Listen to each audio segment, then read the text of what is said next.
درزی کا چھوٹا بیٹا دکان میں داخل ہوا اور بولا، بابا یہ دیکھیں میرا رزلٹ آ گیا، میں اپنی کلاس میں فرسٹ آیا ہوں۔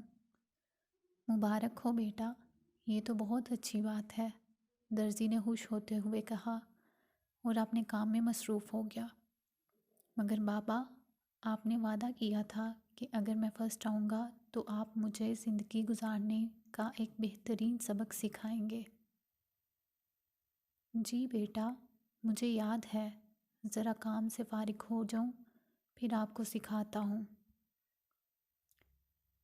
بوڑھے درزی نے کینچی سے ایک بڑے سے کپڑے کے ٹکڑے ٹکڑے کر دیے۔ اس کے بعد کینچی کو زمین پر جوتوں میں پھینک دیا، پھر سوئی میں دھاگا ڈالا اور ان ٹکڑوں کو جوڑ کر ایک خوبصورت قمیص میں بدل ڈالا۔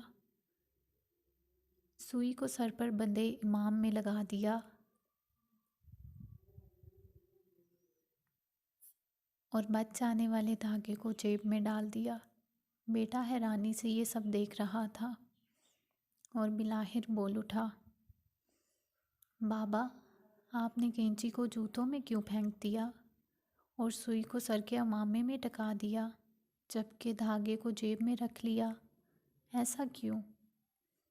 بوڑھے درزی نے بیٹے کی بات سنی اور مسکرا کر بولا، بیٹا، وہ بڑا کپڑا ایک خاندان کی طرح تھا جس کو کینچی نے چھوٹے چھوٹے ٹکڑے بنا دیا۔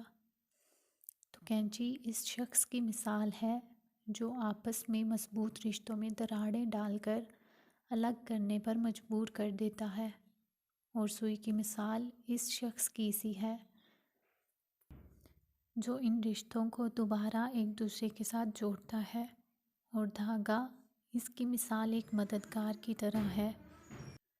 جب تک یہ سوئی میں نہ ہوگا یہ سی نہ سکے گی، لہٰذا خاندان کو توڑنے والے کی جگہ زمین پر رکھے جوتوں میں ہوتی ہے، اور سوئی جو اس سب ٹکڑوں کو جوڑنے میں استعمال ہوئی اس کی جگہ سر میں پہنے امامے میں ہوتی ہے، اور جو لوگ مددگار ثابت ہوتے ہیں وہ ہمیشہ سینے کے ساتھ رکھے جاتے ہیں۔